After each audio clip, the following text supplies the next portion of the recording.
Good afternoon, everybody, and there's a few people on here already, which is great. Okay, what I want to talk about this afternoon, obviously, as you can probably tell, I'm a little bit, to say the very least, annoyed with the. Just give us some thumbs up there, guys, if you're actually here, because I can't see anybody on the feed yet. So just let me know you're here. Okay.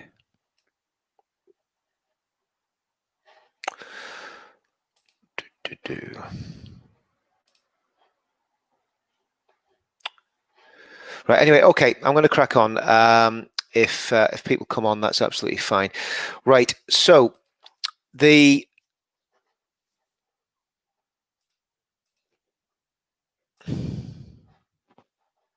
right, we got there. Got 27 people on. What I want to talk about today is the hypocrisy of Black Lives Matter, and I want to put this in context. And I'll start off by my involvement in West Africa. Probably about 15 years ago, I spent about 10 years helping a charity that worked in West Africa.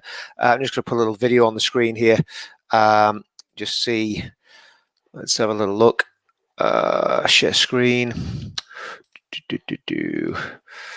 Okay, so that's me, a lot skinnier and a lot balder, or maybe he's not so bald, but that was me over 10 years ago working in West Africa. What I was involved with is a charity that basically provided healthcare, education, food, sanitation, etc., to the most impoverished children in the country that we worked in West Africa.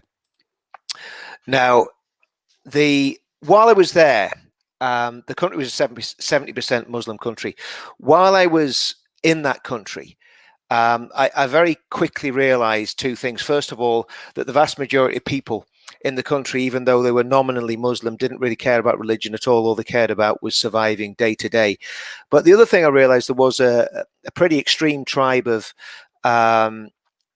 people who were quite, let's say, fanatical about their religion, and that was a tribe called the Fulani, or the Fula. They call them Fula in the country that I was working in. And they were separatists. They kept themselves to themselves. Ethnically, they were of North African and Arab origin, and they'd basically, over the centuries, bred with certain local tribes. But they were different to the Black Africans who were basically based in the area.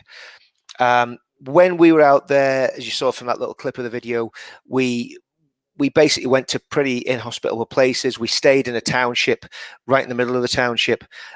We didn't want to be the sort of charity or aid workers that went swanning into places in SUVs and didn't suffer any of the deprivation that the local people suffered. So I got a good feel when I was out in Africa for the way people live in West Africa, and also for the sufferings and deprivation that went through, only in a very, very small way. But one of the things that really hit me was the way the Fulani people treated their children. 5 o'clock every morning, the call to prayer went. The head of the family, there was a Fulani house across the road from us, the head of the family would go to the mosque. Then he'd come back and he'd start teaching his children the Quran. And we could hear the yelps of those children from this man beating his children because they maybe got a Quranic verse wrong. These were little children, maybe 4, 5, 6-year-old, that were having the Quran literally beaten into them. Now, in hindsight, it would have been a wonderful thing to go across there and give him some of the same medicine he was giving to his children. But of course, you can't do that because it would have put the whole charity in jeopardy if you'd have started intervening there. The police wouldn't have been interested at all. There was nothing you could do. That's just the sort of thing that happened out there. Why am I telling you this? West Africa, Black Christian tribes in West Africa have been persecuted and tortured by Fulani tribesmen for at least the last 20 or 30 years, and it's getting worse all the time, to the stage now where there are thousands of black Christians, Nigerians, other countries right the way through West Africa. The Fulani are coming in with their cattle. They're ruining the lands where the black tribes are growing crops. And then if the black tribes kick back against the Fulani herdsmen, they go in with AK-47s, they go in with machetes, and they carry out localized acts of genocide. Black Lives Matter, I've checked all their websites, all their social media. I cannot see, there could be something that I'm missing. I cannot see one reference on any of their social media to what's happening to black people at the hands of non-black Fulani tribesmen throughout West Africa. And I'm going to show you some little clips of videos here. I'm going to show you some newspaper articles and some other clips. But the stuff that's happening in West Africa is absolutely abhorrent. We'll start here. This is from an organization called the Barnabas Fund. And again, just let me know you can see that okay. 7 children and baby among 17 Nigerian Christians murdered by Fulani militants in a remote village. Now, this isn't happening years ago. This happened this year on the 11th of May, just before George Floyd was murdered in America. 17 Christians, black African Christians, and a 6-month-old baby were murdered by Fulani tribesmen. Where are Black Lives Matter when this happens? Why aren't they protesting on the streets of Whitehall? Why aren't they protesting outside Downing Street about something that's happening in a country thousands of miles away? It's okay when it's happening in America, when it's a white man that's got his knee on this guy's neck and murders him. Black Lives Matter take to the streets. There's thousands of people around the world taking to the streets about this. What about when the Fulani militants go into a village in Nigeria and murder 17 innocent people? Where's the outcry? Where's the rage? Look at this little child. This little child's probably been hit with a machete by somebody. If you saw them, you'd say, well, maybe they're black, but they're not black. They're not African in the way that a lot of the Black Lives Matter people would count them. And they are carrying out genocide right the way through West Africa. I'm going to play a little video here. And this is just a guy describing what's happening in West Africa, what's happening right now in West Africa. Just bear with me a minute while I get this video up.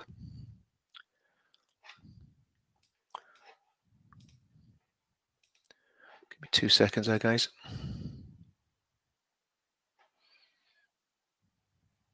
This is the right one. Yeah, here we go. It rained that night.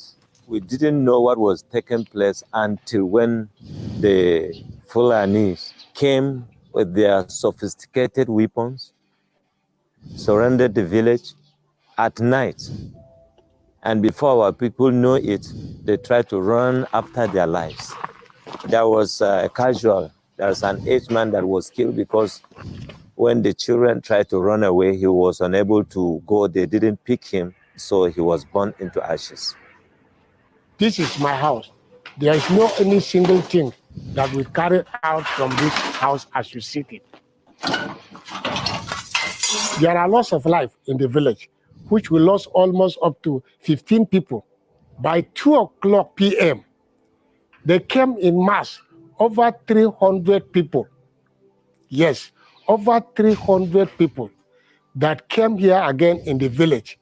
Most all of them, every one of them is carrying AK-47, so everybody has to run away with his life. There is another concerning reality in the attacks of Fulani militants. Religion is playing an important part in the many violent attacks against Christians. This is a church that was destroyed and now is being rebuilt. There is a religion influence. A Muslim house, they will never tamper with. But any house that belongs to Christian, These are the houses that they normally destroy.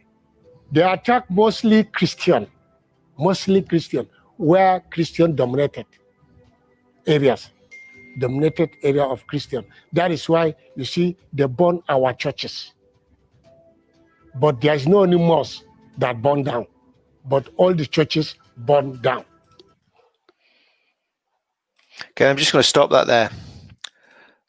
And I want us to think about why this hasn't been talked about. This, oh, abracadabra, that's happening in Nigeria. It used to be northern Nigeria. There used to be big problems. There's been problems with the Fulani tribes in Nigeria for centuries, to be quite honest with you, but for many, many years recently, probably at least I've known about it for 25, 30 years. And what's happening is the Fulani, who are Muslims, many of them are fanatical Muslims, are grazing their cattle on Christian lands. The Christians are complaining, and then the Fulani are going in there. Think about what that guy said in that video. He said, an old man in the village couldn't escape. The young people ran away because these gunmen came in with AK-47s. The old man couldn't escape, and these people burned him to death. Now, what I want to ask Black Lives Matter and the anarchists of Antifa that are supporting Black Lives Matter, you've just pulled a statue down of a man in Bristol who you would probably know nothing about. Yes, he was involved in the slave trade. Yes, it's wrong to be involved in the slave trade. Of course it is. But that was hundreds of years ago. What, Black Lives Matter, what are you doing for the black Christian people of Nigeria who are being slaughtered? And we're not talking about a few. We're not talking about a few. We are talking, in the last 20 years, tens of thousands of Nigerians, not just Christians, some of them non-religious Nigerians or animistic Nigerians that are involved in folk religions, are being slaughtered wholesale in a racial and religious low-level civil war. It's not even particularly low-level. The blood is running deep. There are rivers of blood in Nigeria. And it's black African blood that's been shed. Christian blood that's been shed by fanatical Muslims. And Black Lives Matter say nothing about it. Antifa and their Marxist friends say nothing about it. Why? Because they're in cahoots with the Islamists. And we've many, many good friends, African Christian friends. I'll be having one of them on the show on Wednesday at 7:30, and no doubt he'll be able to tell us a lot more about what's going on in Nigeria. He's from Nigeria. Yes, abracadabra, been made victorious with terror. But this is a bigger picture, because this isn't just about the fact that Muslims are attacking Christians. This is the fact that an ethnically different tribe are attacking black Africans in Nigeria. And Black Lives Matter claim to be a black rights group, but they're not. They're hypocrites and they are liars. And these people, these pathetic, misguided white liberals who are bowing the knee to Black Lives Matter activists, they should be ashamed of themselves, and they need to go and do some research, and they need to go and do some reading and understand what's really going on and the complexities of relationships throughout Africa and throughout black communities. But of course they won't. They won't. Yesterday, the statue of Winston Churchill was desecrated, and I tell you what, there were 6 very, very brave people from our movement that went and stood at those memorials. 3 of them were women, and I've said this before, but I'll say it again. Those women have got more balls than most men, and I know them personally. Bravest people I know, and they stood there with 20,000 of these lunatics, these fanatics, marauding around London, and then we saw what they did afterwards. But this situation in West Africa that nobody's talking about, well, it's about time people did start talking about it. Because the reality is, because we now have tens of thousands of people from West Africa living in the UK, there's a high possibility that these squabbles and these feuds can spill over onto the streets of the United Kingdom. But of course, nobody wants to talk about that. Nobody wants to talk that when you import vast numbers of people from a different continent and allow them to set up little insular communities, things can go badly wrong. And believe you me, what I've seen in the last 24, 48 hours, if that hasn't horrified everybody and woken everybody up, I don't know what will. But I want to play you another little clip here.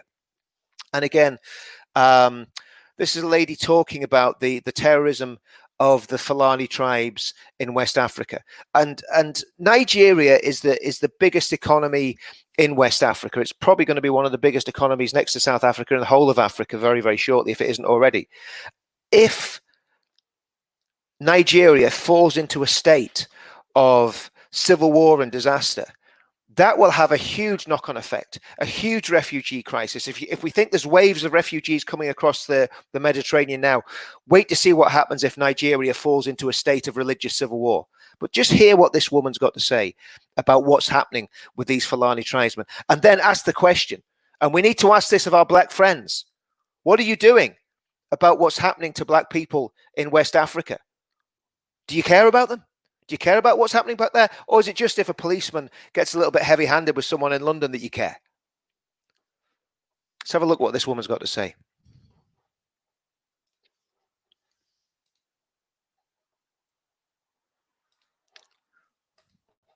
And again, obviously, sometimes the dialect can be a little bit difficult to pick up, but just if you try and listen to what she's saying.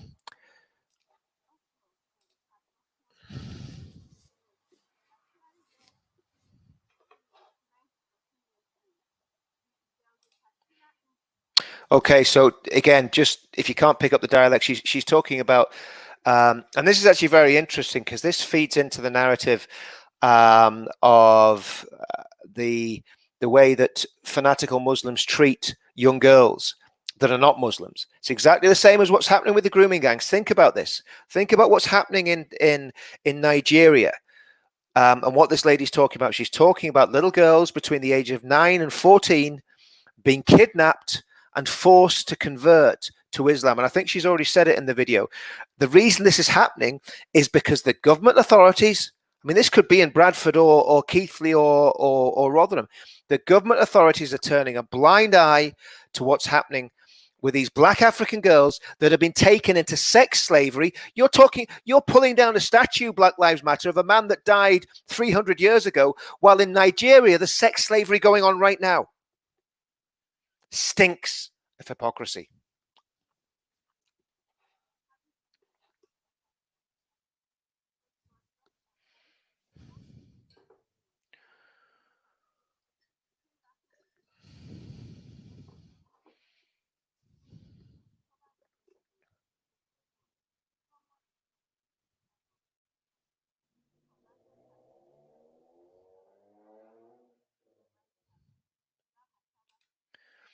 So just if you can hear what that lady's saying there, you can hear the passion in her voice, but she's saying little girl in her community was taken by Muslim neighbors and forced to marry a Muslim man and convert to Islam. And of course, what they're saying is, and the way they get away with it, they're saying that she did it willingly. And the family can do nothing about it. Black Lives Matter. Black Lives Matter. What are you doing about it?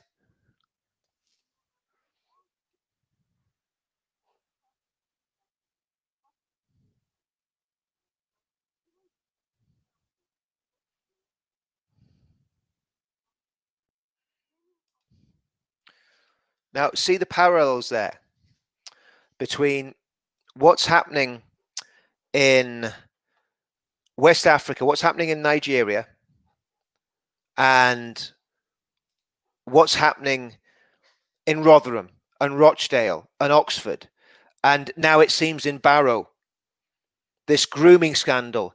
And this is what happens when you have radical, racist Islamists operating in any country. The outcome is exactly the same. It never changes.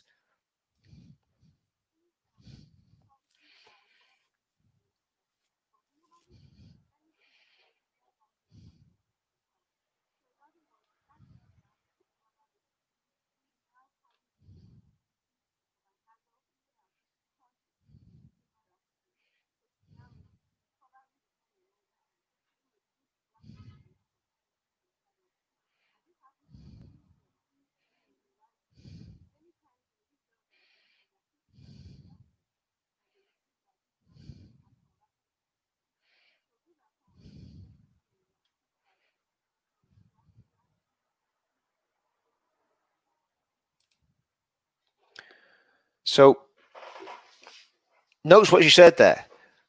They're taken to the Sharia courts. What people don't realize, Nigeria is pretty much split in half. The northern half is predominantly Muslim. The southern half is predominantly Christian and animist. And what that proves is that when you have a country where Sharia law is operating, whether it's officially or unofficially, these courts and these Sharia judges legislate against women. And the whole thing with this Black Lives Matter thing, it's meant to be set up by these women who are great battlers for women's rights. Do you remember when the little girls got kidnapped by Boko Haram in northern Nigeria in 2015, I think it was? There was uproar. Michelle Obama was going to do everything about it. She was going to send in the United States Marine Corps to rescue those girls. Those girls had never been rescued. A couple of hundred of them managed to escape. Those girls are still, many of them, in captivity. But of course, to Black Lives Matter, it's more important to pull down a statue of a white man. It's more important to desecrate Churchill's statue. And of course, let's not forget what's even more important, to write little signs saying all coppers are bastards. That's far more important to Black Lives Matter. And this hypocrisy that we're seeing, this hypocrisy that we've been witnessing in the past 3 or 4 days is not just Black Lives Matter. If you look at what's happening in the mainstream media, it's sickening. Piers Morgan ranting and raving about how Dominic Cummings should be sacked because he's so irresponsible. And then his sniveling little son of a sniveling fat father goes to a Black Lives Matter event, an illegal event. And I'd love to know why the people who organised that event haven't been arrested. Thankfully, the police in Northern Ireland are actually going to go after the clowns that organised the Black Lives Matter demonstrations here in Northern Ireland. And incidentally, if you want to report the racist and anti-British bigot that said dreadful things about the Union flag, you can do that. I'll put the links below. I think there's quite a few people reporting this girl. We've got a name and we're going to report to the police for a hate crime. But the hypocrisy and the danger of what's going on in the UK at the minute is off the chart, because there's two ways this can go wrong. The first one is that young black people, and let's be honest, when you are young and impressionable and you're being educated by people who seem to know what they're talking about, people like Kahindi Andrews, the bigoted, racist professor of black studies from Birmingham University, when you've been educated by morons like him with his hate-filled ideology, who said to Russell Brand that he wanted 5 billion people to rise up against the other 2 billion. Well, we know what he's talking about there, don't we? When our youngsters are getting educated by them, our black youngsters, there's a very, very high possibility and probability that they may well come to a situation where they say, well, listen, we just need to start knocking these white people off. We need to start killing them. It's not beyond the realms of possibility. So that's one horrendous outcome, that you will end up with some misguided and wicked people who deliberately start targeting people because of the color of their skin, whether it's police officers, soldiers, just innocent white people, just the same way the Islamists did. And then on the other side, many, many white people are turning around to me and they're saying, well, look, This is the way the black community are. This is just the way they are. They hate us and they want to destroy us. And that's equally dangerous, because once you end up in that tit for tat mentality and that tit for tat violence starts, nobody knows where that could end. And that is what I think is a very, very real and genuine danger right now at the moment in the UK. I'm trying to get these new comments up here, guys. For some reason, I can't see the new comments. There we go. Sorry. Yep. Oh, Meghan Markle. My goodness, don't start me on Meghan Markle either. So what do we do about this stuff? How do we put the genie back in the bottle, so to speak? Well, one, I think we need to challenge this fake rhetoric that the mainstream media are putting out. I'm going to pull up a few stories here. I'm going to pull up a few stories on Sky. So let's have a look. So yesterday, when the Sky News coverage was saying, oh, this is a wonderful protest, it's peaceful, everybody's behaving really well, apart from the fact that all of them were breaking the law. Everybody's behaving really well. And then, of course, it went terribly, terribly wrong for the mainstream media. And they've done their best. They've done their best to cover this as briefly as they possibly could. But let's have a look at what the mainstream media are saying about what's happening with these protests.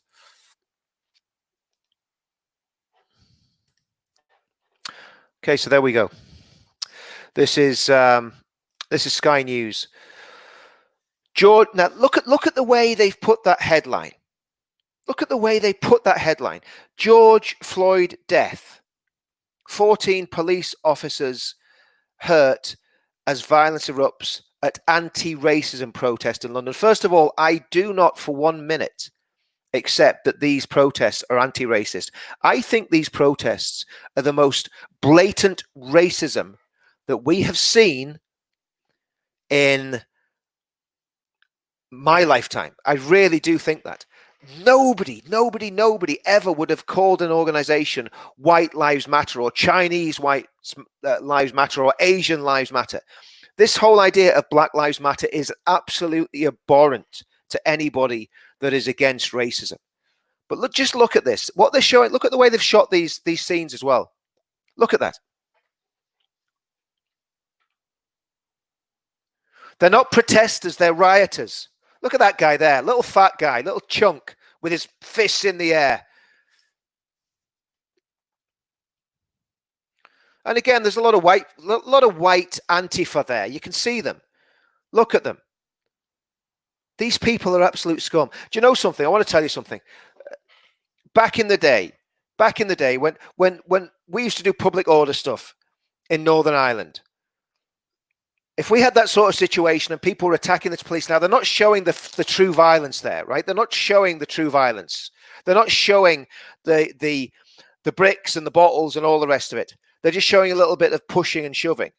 They're not showing policemen getting hit by bottles, a policewoman getting knocked off a horse.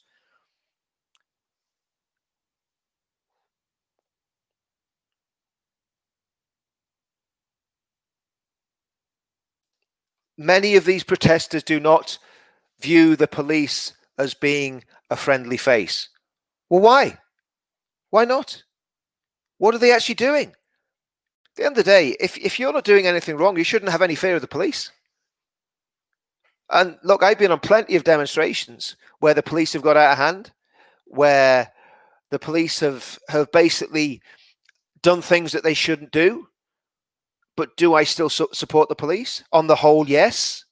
When they do things wrong, they should be called to account. They should be called to account over the grooming. They should be called to account over the way they've policed certain demonstrations. Absolutely. But on the whole, the police are there to keep law and order. So if you don't trust the police, there's a serious problem. There's a serious problem. And again, I know there's a lot of people on our side of the fence don't trust the police either. And I get that. I get that.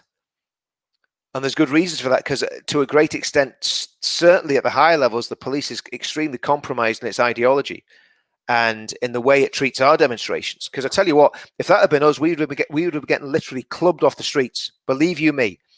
If we'd have been doing that outside Whitehall, we would have been getting clubbed off the streets by those police officers.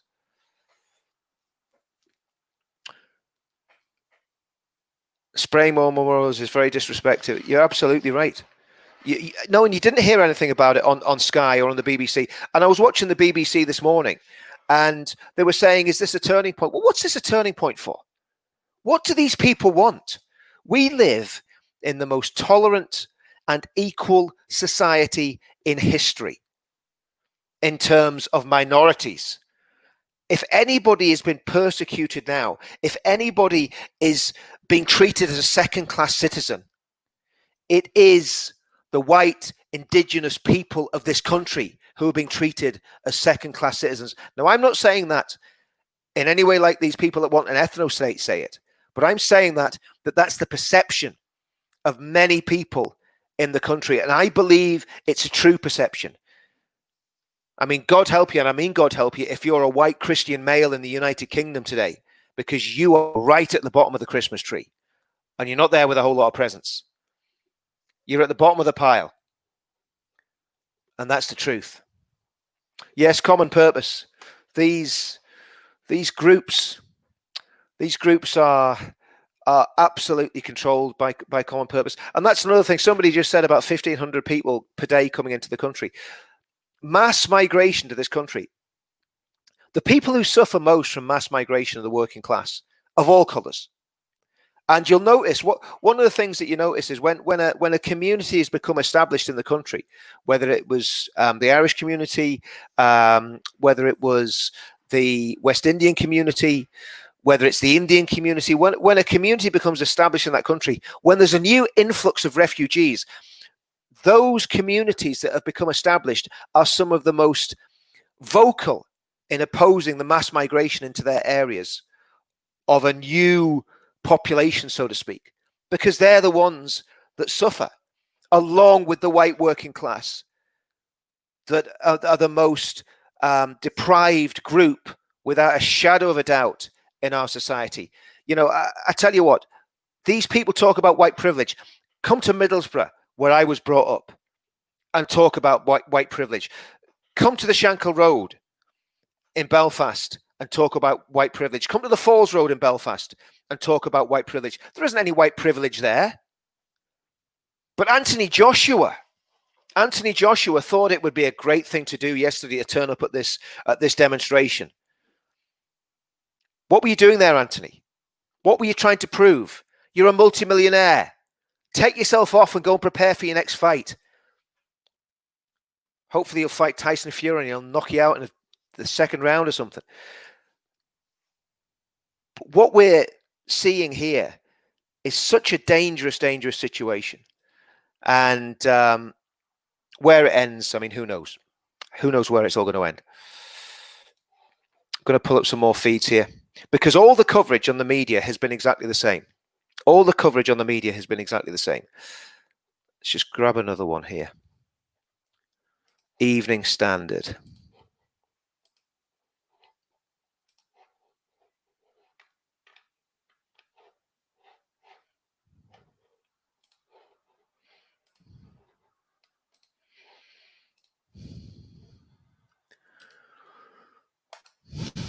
There we go.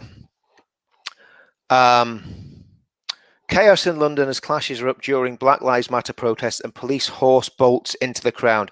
Honestly, I watched the footage of that last night, and whether the woman was hit by a bottle or whether she fell off a horse, well, I mean, different people are saying different things.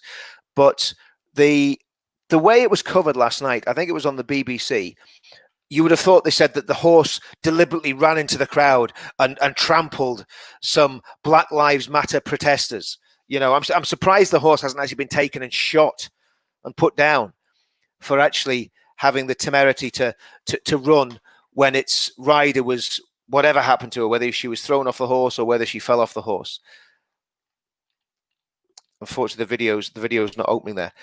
But and of course, look at that footage there. There you go. You've got a photograph there. And when you look at that photograph, you would think this guy here, where's the guns? Why has he got his hands in the air? Mate, there's nobody going to shoot you. There's nobody going to beat you up because you're black. That's not what's happening. You're living in a completely deluded dream world.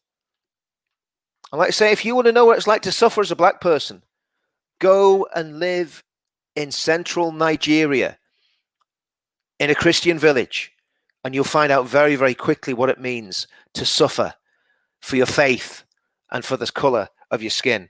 But you will not find that in the United Kingdom. And this is, I just want to read what Anthony Joshua said. Earlier, boxer Anthony Joshua led protests in Watford, telling crowds, we can no longer sit back and remain silent on this senseless, unlawful killings and sly racism on another human being based on what? Only their skin color. Anthony, I want you to think about this, mate. You're representing a group that's called Black Lives Matter. That's all about skin color, fella. It's all about the color of your skin. If you don't want to be involved in that, why don't you join a group called All Lives Matter? Because to me, all lives do matter. That's what we're up against, guys. That's what we're up against. So, what do we do? What do we do? Yeah, Madonna. What was Madonna doing there? What the heck was... okay, so, right, okay, McTavish, thanks for that. Okay, I'll put that up there. McTavish, the horse was hit in the face with a brick. So the horse got a brick in the face, right? And threw its rider. And obviously its rider went on the floor, female rider, and then the horse bolted into the crowd and trampled some people. Well, that's what happens when you hit a police horse. And it hasn't got a rider to control it anymore. Yeah, David, all lives matter is far better. I mean, the reality is this is what I think we need to do. Personally, this is my opinion on the whole thing. And then again, I'll close it down.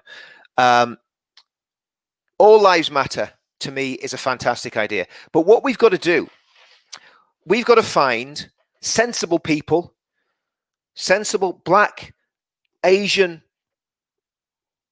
sensible people that aren't white, and get them to march with us behind a banner saying all lives matter.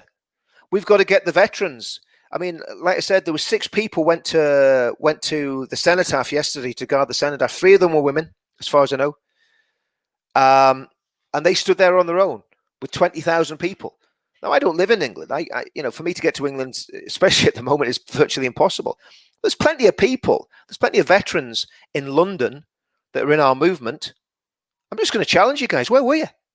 Where were you yesterday? Okay, maybe you were obeying social distancing rules. Get a mask on. Get your medal on. Get your beret on. Get down to the cenotaph. Next time there's going to be one of these ludicrous marches, and start defending the thing. Start defending it. Just stand there. And if anyone attacks you, well, it'll make great news copy. Because you've got to stand up for what you believe in. Football lads. I tell you what, if there had been 100 football lads across those roads in London yesterday doing a peaceful protest, if there had been 100 football lads that had basically blocked the road at Whitehall yesterday, that march would never got anywhere. Wouldn't have even got to Parliament Square. They wouldn't even got to deface the statue of Winston Churchill. Where were the police when that was happening? Sitting, doing absolutely nothing. Well, Jenny, I hope the DFLA do go to defend the statues. I hope anybody that's got a bit of pride and love for this country will start getting out on those streets when these demos are on and defending the statues and defending our way of life. And I'm not on about doing anything violent, because there's a lot you can do totally peacefully. And look, I've walked with the DFLA on many occasions. They know exactly what they're doing. They know how to have a peaceful protest that will stop these thugs and these racists in their tracks. But I want to make a call to the Black and Asian community that say they believe the stuff that we believe. Come and stand with us. We're not racist. You know we're not. You know we're not. Because we get a hell of a lot of stick from the true racists. Come and stand with us to stop this madness and to stop these insane demonstrations. Because if you put an opposing set of demonstrators in the way of those demos, first of all, you have a right to do a counter demonstration. And obviously, listen, the social distancing, that's finished. Nobody's bothered about that anymore. They just seem to have ripped up the rule book. Some guy gets murdered in America, and the black community, or people claiming to represent the black community, would be a better way of putting it, because I don't believe they represent the black community. I think the lad that taught me to box when I was in the army, he used to spar with Bomber Graham. He was married to a white girl. He's from Sheffield, and cracking lad, hard as nails. Taught me how to box to some sort of level. I was never that good, but he taught me a few things. And when we were in Belfast on patrol, the racist abuse he used to get in Republican IRA strongholds was off the chart, and he never backed down to any of them. But he was not a racist. He wasn't one of these people that was bothered about the color of his skin. He's one of the best guys in the regiment, one of the hardest guys in the regiment. And I believe he's representative of the black community. And people like other black men that I serve with, and I know even to this day, who love this country and would still die for this country and would still put their life in danger for this country. So my call is to them, is to the black men and the Asian men who love Britain, who are true patriots. Come and stand with us. Come and stand with us against these communists and these racists who care more about skin color than they do about the country that has given them so much. Let's be honest, every single one of those spoiled little brats, whether they're black or white, that were demonstrating yesterday, have had everything handed to them on a plate. Don't give me all the crap that they're struggling. They've got food. They've got clean water. They've got education. They've got healthcare. They've got welfare. Catch yourself on. There's people. There's no struggle in that. You want to see struggle? You go to the third world. You know all about struggle. That's why they want to come here.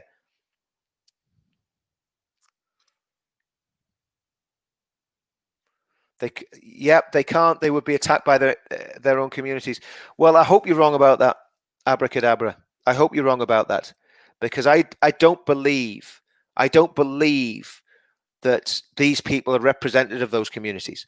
They want us. The globalists want us to be divided on the grounds of skin color, within the UK, nationality, Scottish, English, Welsh, Irish, Northern Irish.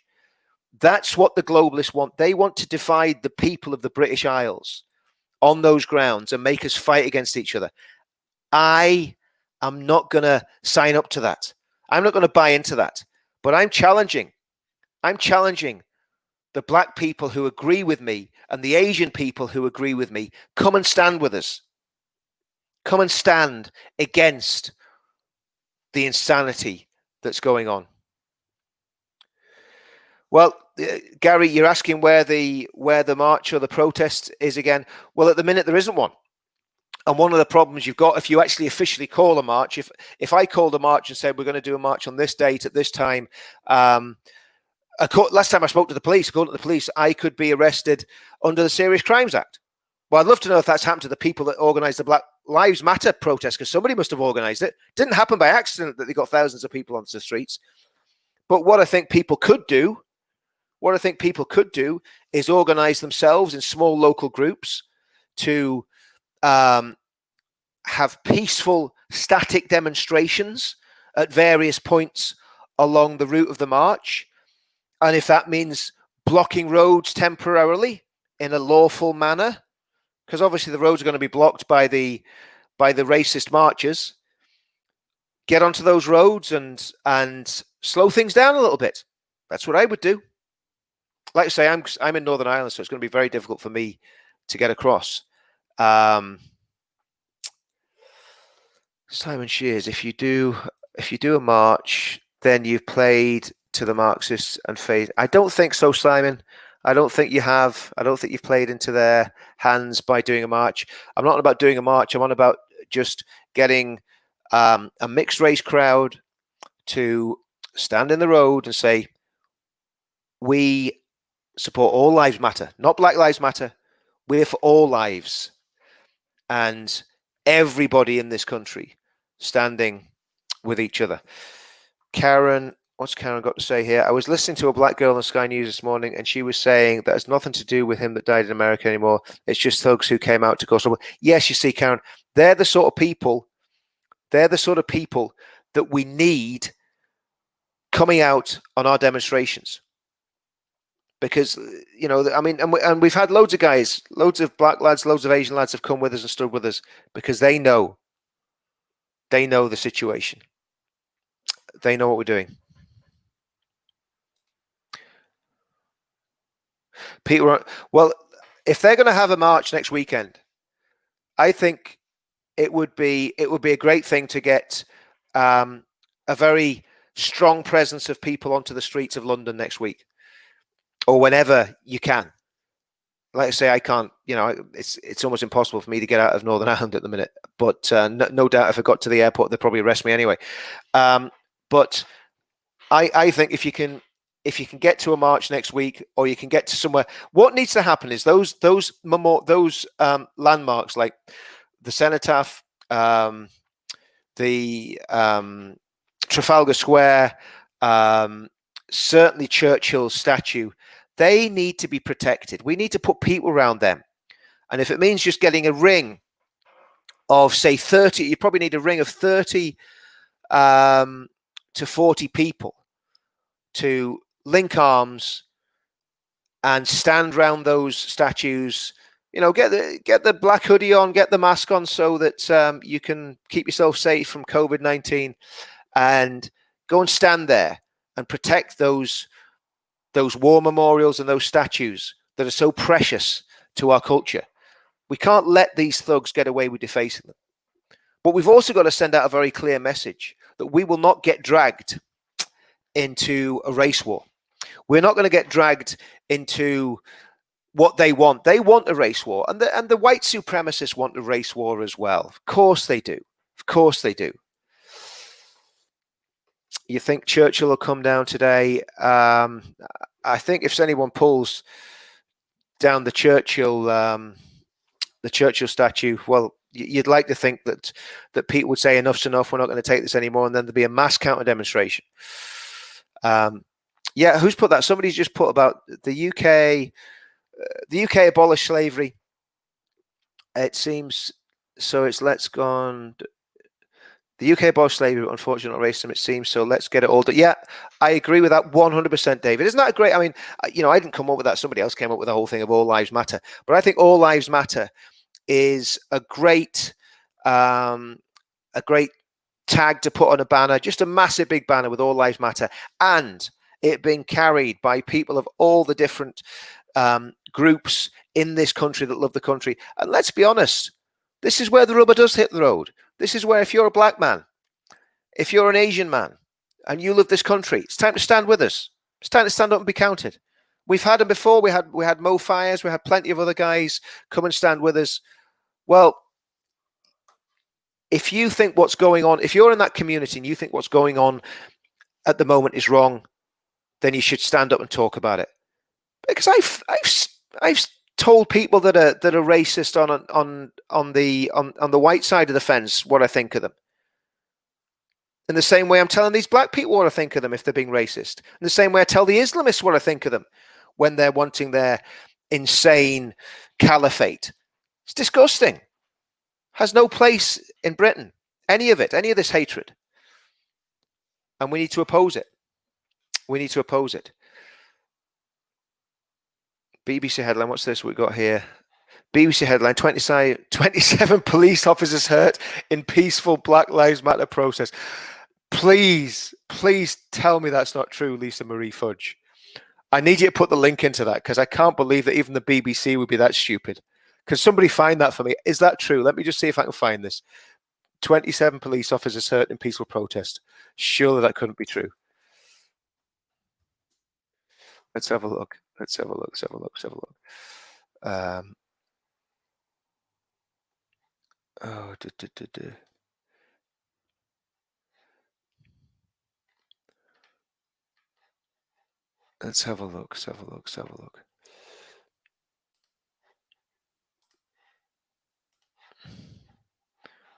Okay. Share screen.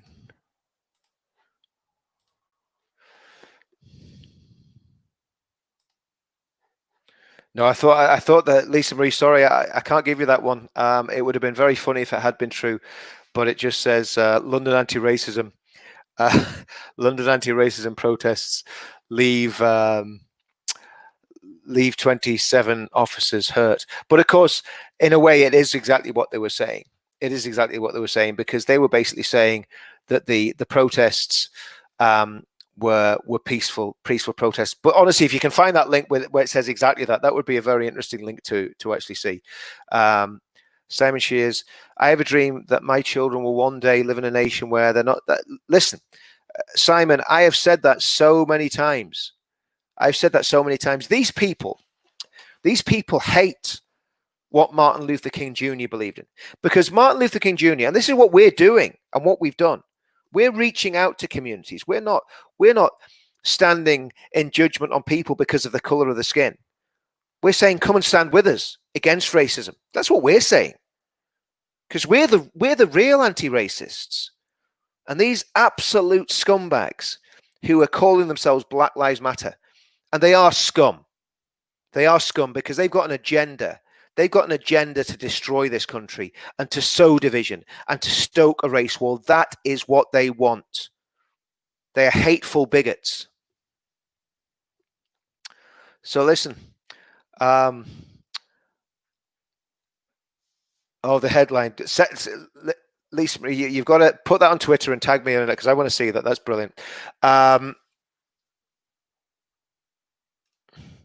BLM is failing their people. Absolutely. That is the way to do it. You know, Black Lives Matter. And the thing is, the media are not calling them out on this. It shows how corrupt the mainstream media are. They are not. I watched a bit of the Andrew Marr show this morning when I got up. I had a bit of a hangover and I turned the Andrew Marr show on, and I was looking at it and I thought, oh my goodness.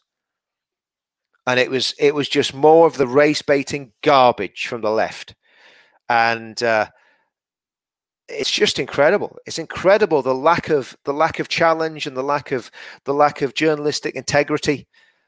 You know, the sooner that Tommy Robinson has a TV station that's national and he can put his own content out like Alex Jones did, the better.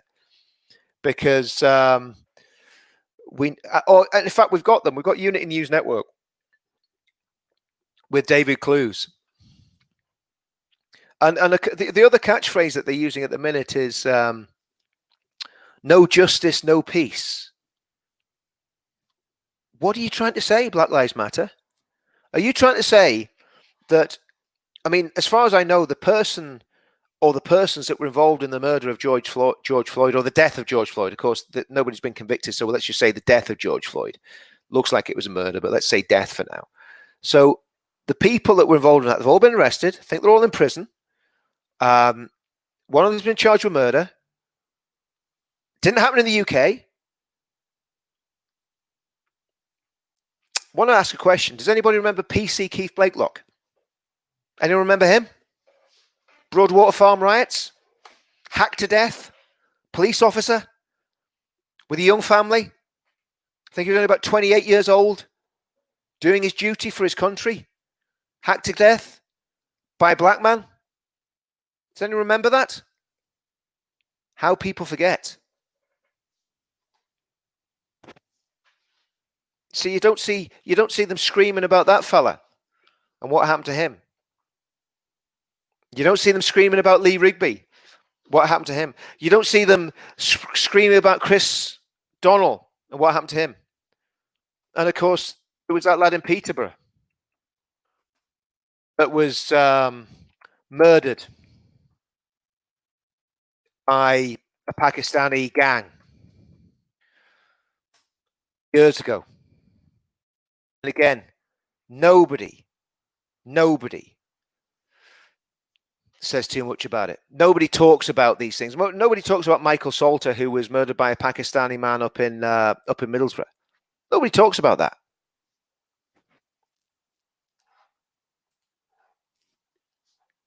Because it doesn't fit the agenda.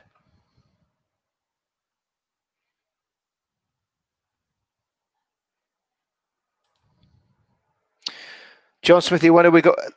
The problem we've got, John, is people say they're going to turn up to things and they don't turn up. To be honest with you, people say, yeah, we'll go. And then you go to a demo and the people that said they were going to go, they just don't weigh in. So, you know, this is the problem that we've got. So I don't know what it has to be to get people to actually, do we have to shame them? Do we have to shame people and go to demonstrations? And like I say, it's very difficult for me to get to a demonstration at the minute because of what's happening with the with the lockdown. But do we have to shame people into going to demonstrations and call them out and call the different groups out and say, why aren't you there? You know, and they come up with all the excuses. Oh, well, I don't like this fella and I don't like him and I don't like what he believes and he's a bit too far left for me and he's a bit liberal for me and he's a bit too far right for me. I'm not going to stand with him. Well, we should all stand together for the country. We should all stand together to tell the truth about what's really happening. The UK has done so much for minorities and we are still being attacked because I suppose you could say you give an inch and they'll take a mile. And that's the way I feel. I'm sorry. That's the way I feel. But I think the answer to this is not buying into the race baiting, but getting people from those communities, going and talking to them. And we've got friends in those communities. We've got friends who are total patriots. I don't want to mention the names. But I can, you know, there's people pop into my mind all the time. But again, it makes things awkward for people in those communities if you do mention the names and talk about them in that sort of way. So we've got to be careful what we say. But there are people in the different communities who I believe would come and stand with us, but they need to do it. They just need to do it. They need to, it's more difficult for them to do it than it is for us to do it. But again, we all have our problems when we take stands. We all get kickback. Yep, Unity News Network. Do you know something? I tell you what, Unity News Network, I've known David more or less since he started the channel. And I think they're doing a fantastic job. And again, just building slowly. They're very, very measured in what they do. They research everything. Good set of guys, and I would recommend people to start watching Unity News Network. But all of these news outlets need to work together as well. We've all got our own little things going on, and that's the best way to do it. It's best to keep it dispersed so that the social media platforms can't take us all down at once. It's best to keep your independence and you know, let Tommy do what he's doing here. Let Unity News Network do what they're doing over there. Let all these other groups do their stuff. But at the same time, we should be in a position where we can come together for certain events at certain times to make a massive difference. And I do think that time's coming very soon. So I don't know when we could get a good demonstration together or a good counter demonstration together, but I think something needs to happen. And if the football lads are organising stuff, good luck to them. You know, I hope they do, and I hope they manage to. I hope they manage to stop this madness that's going on and stop some of these demonstrations. Because if you put the right people in the right place at the right time, you can stop these demos in the tracks. Then the police have got a massive headache. I don't want to make a headache for the police, but look, if we're going to have racists marching through our city, and I'm going to call these people out as they are racists, and anyone kneeling to them is a fool. They are racists. When you put any color before life, you are a racist and you're dangerous. I think they're even worse than that. I think they would love to have a revolution. They would love it really to kick off and really to start going crazy. Well, guys, listen, I'm going to shoot. I just feel we need to keep talking about this. We need to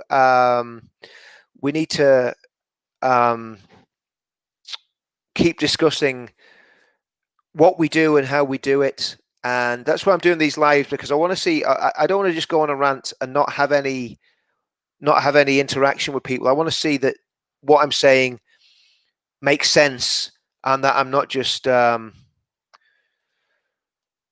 They deserve trouble the way they've been behaving. I don't know, Babs, are you talking about the police, or are you talking about the racists that are taking to the streets? I mean, I don't want the police to have any trouble, to be quite honest with you. I don't want to be in a situation. Yeah, again, David, you're coming up with some good stuff here, man. Community leaders united with a demonstration planned would be a start. The problem we've got with a lot of so-called community leaders is they have an agenda. A lot of them are extremely hard left. Police, actually, yeah, Babs, I get it. Not just the police, but all of them. I think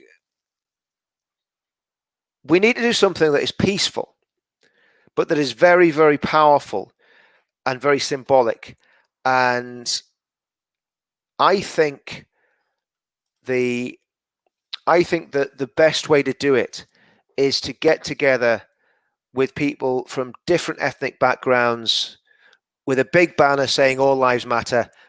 And when Black Lives Matter are coming one way, you get in the street with a few hundred people, again, mixed race if possible, and you get out there with that all lives matter, and you have pictures of white kids that have been murdered by the racist rape gangs, white men who've been stabbed to death in racist attacks, white police officers who've been murdered, black men that have been attacked. Remember the guy that fought the jihadis on London Bridge? He was a black transport police officer. He was one of my friend's colleagues, and he fought them, and he was very lucky to escape with his life.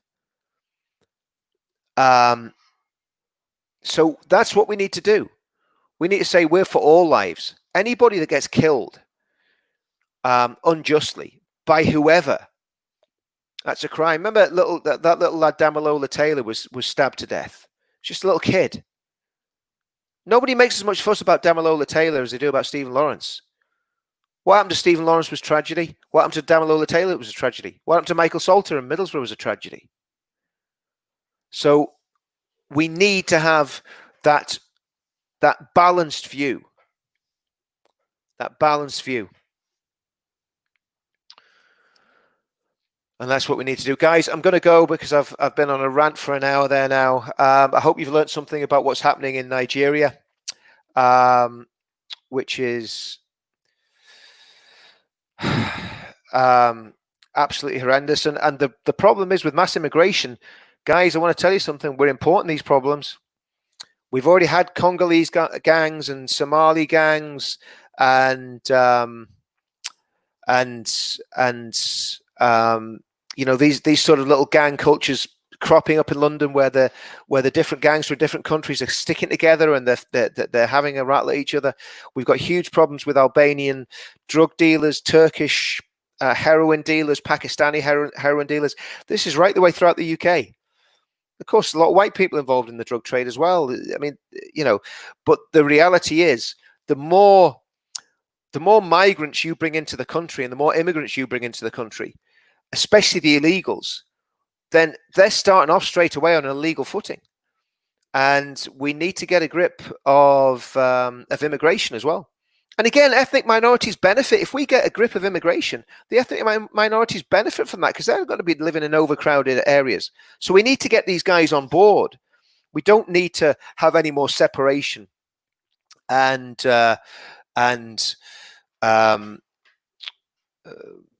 balkanization. What we need is full integration in this country. And because of multiculturalism, that has been pushed to the back burner. And it needs to be sorted out. It's not just Durham Fox. It's not just England that's failing, my friend. Northern Ireland's failing. The south of Ireland's failing. Scotland's a complete basket case. My goodness, what's going on in Scotland? That's one for another feed. We did a bit on it last week, but there's a lot going on there as well. But the good thing is we've still got a voice. We could talk about what the social media platforms are doing, but we'll not do it today. But we got to push on. And I just want to say, we need a multi-ethnic, I'm not going to say racial because I believe there's one race, it's called the human race, a multi-ethnic, multicultural protest to show that fundamentally at its core, Black Lives Matter and the people who are hanging on with them are nothing more than racists, anarchists, and Marxists, and they need to be stopped before they destroy our country. Because sooner or later, someone's going to get killed. Someone's going to die at one of these demonstrations. It's only a matter of time.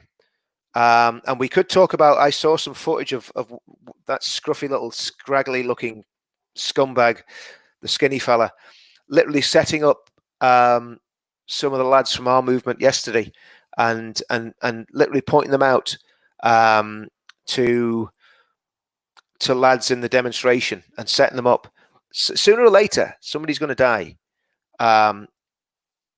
We've got to get out there.